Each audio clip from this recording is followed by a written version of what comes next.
Comment réussir son silence radio quand on habite ensemble? Alors je sais que beaucoup d'entre vous, vous subissez cette rupture, sauf que vous cohabitez encore avec votre ex. Et je vous bassine avec le silence radio comme pas mal de coachs en reconquête amoureuse. Et pourquoi? Parce que c'est quand même une technique des plus efficaces. Mais comment le faire quand on habite avec son ex?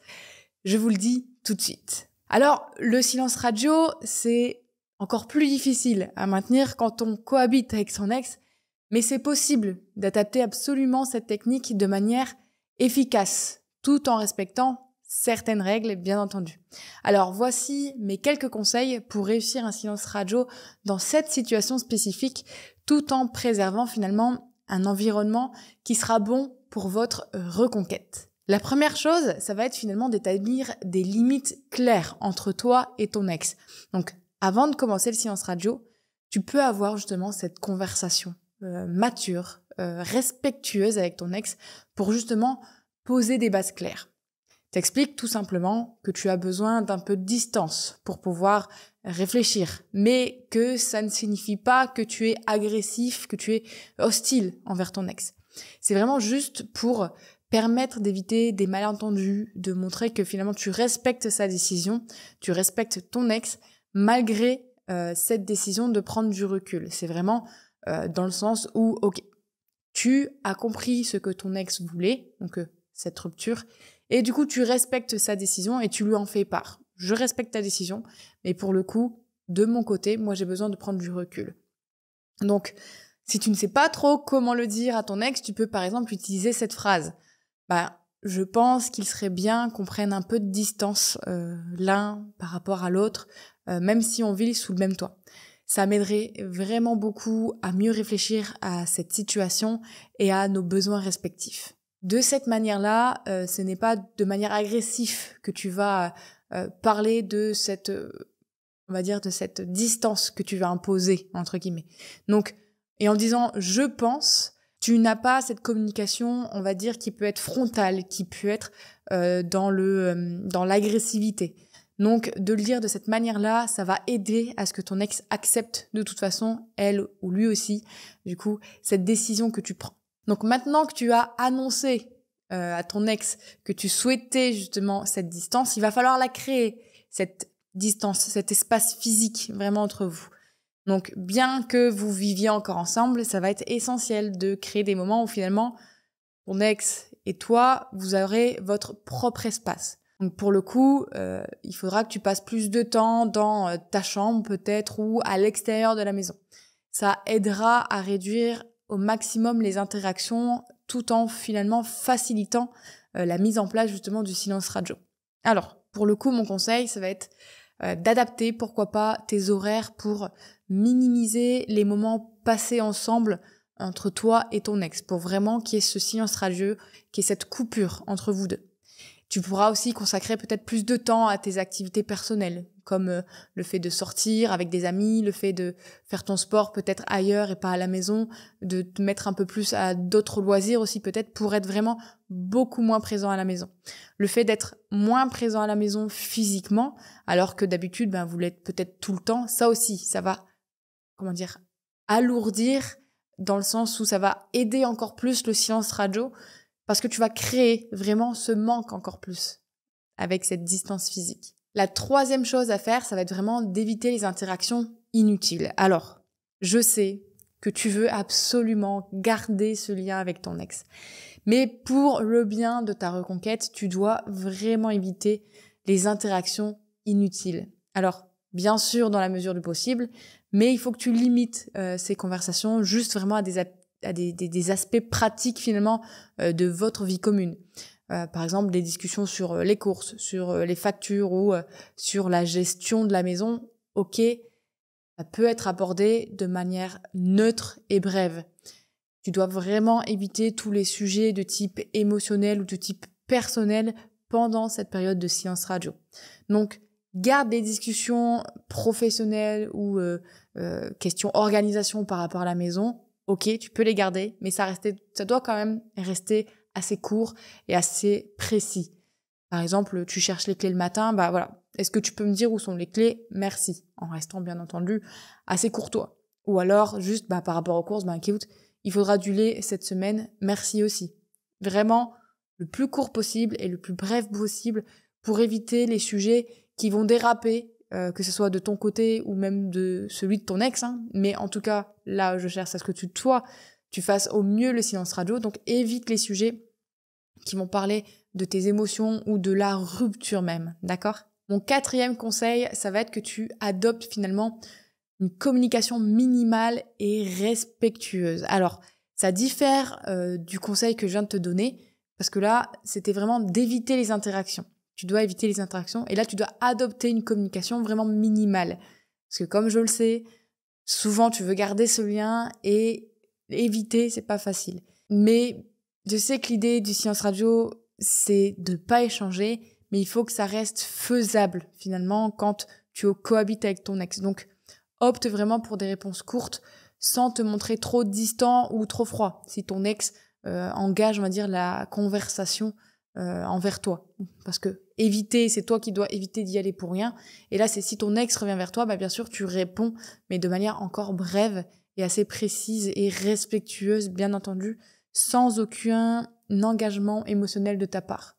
Donc réponds calmement quand ton ex te parle, avec un sourire neutre lorsque ton ex te parle. Donc avec des oui bien sûr ou je m'en occupe du coup. Vraiment quelque chose de clair, de calme.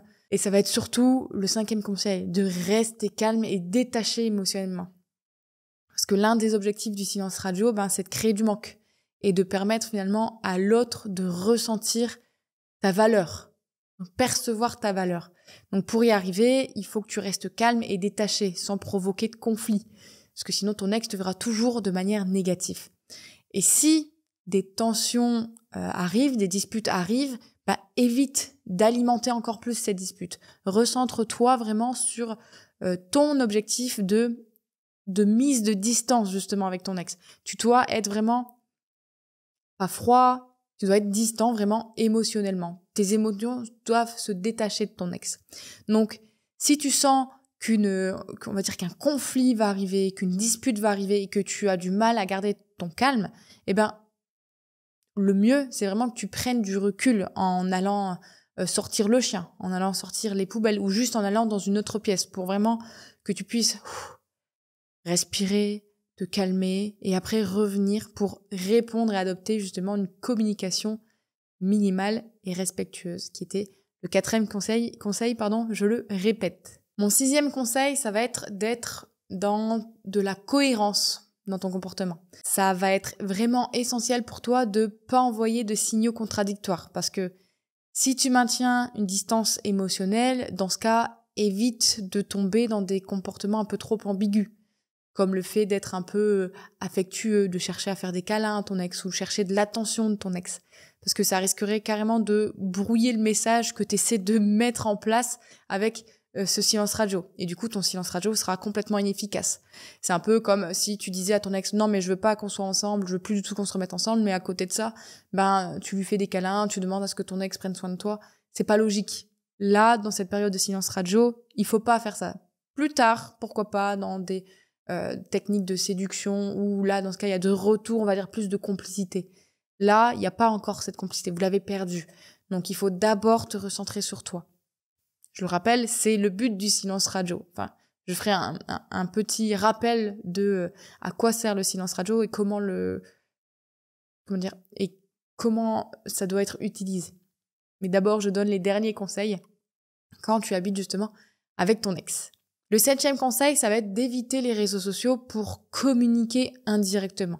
Quand on vit avec son ex, ça peut être tentant d'utiliser ça parce que c'est peut-être plus facile, ça va pour exprimer ce que tu ressens ou autre, t'as envie de faire ça parce que du coup tu vas éviter les moments gênants où t'es avec ton ex et vous allez vous regarder dans les yeux et ça va être compliqué.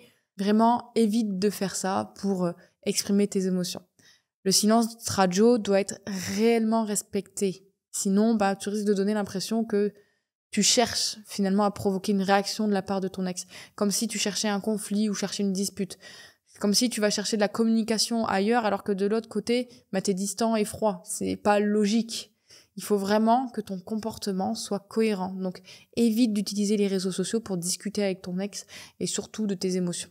Le 8e et dernier conseil, ça va être vraiment de profiter de cette période pour te recentrer sur toi. Et oui, le but du silence radio, ce n'est pas juste de n'avoir aucun contact avec ton ex pour créer du manque. Non, ça serait beaucoup trop simple. Le silence radio, je fais un petit rappel sur ce que c'est. En gros, c'est une période de non-contact que tu dois mettre en place avec ton ex pour créer du manque, mais c'est pas une période de non-contact où finalement tu attends et voilà, tu te tournes les pouces pendant cette période. Non, pendant cette période, tu dois te recentrer sur toi, tu dois décoder ton ex et tu vas créer du manque aussi chez ton ex. Et c'est pas en attendant dans ton canapé affalé à ne rien faire que tu vas créer du manque, que tu vas décoder et que tu vas te recentrer sur toi. Non. Le silence radio, c'est réellement une occasion pour toi pour te recentrer sur toi, pour devenir une meilleure version de toi-même et créer ce manque justement chez ton ex.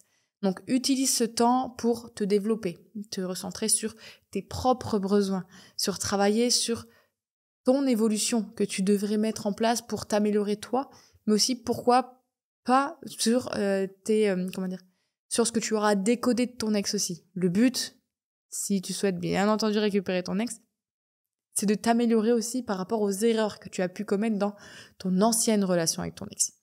Donc comme je le dis, et je le répète, le silence radio, ce n'est pas attendre dans son canapé. Le silence radio, c'est se recentrer sur soi-même, c'est décoder son ex et c'est devenir une meilleure version de soi-même. Devenir la meilleure version de soi-même parce que du coup, on se recentre sur soi et devenir une meilleure version de soi-même parce que du coup, on a décodé son ex et on a compris les besoins de son ex et on pourra le lui donner. Est-ce que c'est bien compris de votre côté? Et tout ça, bien entendu, ces 3 choses, ça va renforcer finalement le pouvoir d'attraction que tu pourras avoir sur ton ex. Et ça montrera à ton ex que finalement, tu es capable de réellement changer. Alors, je reprécise encore un petit peu. La période de silence radio, ça peut durer, la durée dépend un petit peu de chaque relation, mais il faut compter un minimum de 21 jours. Donc, utilise bien tous ces conseils quand tu cohabites avec ton ex pour le tenir au maximum. Alors oui, réussir son silence radio quand on vit avec son ex, ça nécessite finalement d'être discipliné, d'avoir une bonne gestion finalement de l'espace de votre maison, du partage de l'espace de votre maison. Il va falloir, comme je le dis, respecter des limites. Il va falloir imposer, on va dire, une distance physique et émotionnelle et une communication qui sera minimale mais respectueuse parce que ça sera vraiment des moments clés pour réussir efficacement ton silence radio quand tu cohabites avec ton ex.